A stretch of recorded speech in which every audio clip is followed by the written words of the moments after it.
Tuberculosis बा जक्मा एक संक्रामक रोग। यह साधारणतः फुसफुस को आक्रांत करिथाय, किंतु सर्वदा एपरि होई नथाय।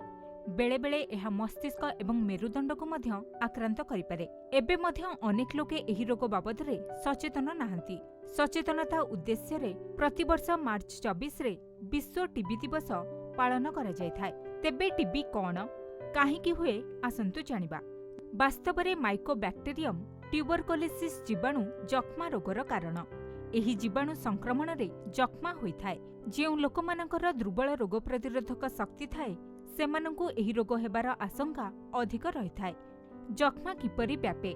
संक्रामक व्यक्तिंक काश, छिंक किंबा तांक सहित कथाबार्ता समय रे निश्वास माध्यम रे जक्मा व्यापी थाए। साधारणतः टीबी बा जक्मा वायु माध्यम रे अन्य जनकु व्यापी थाए। सेथिपई एहाकु वायुवाहित रोग बोली कुहाଯାଏ। स्थायी काश एवं छाती जंत्रणा, काशरे रक्त पड़िबा, थका, ज्वर, रातिरे झाड़ बोहिबा एवं ओजन ह्रास हेबा एहार लक्षण।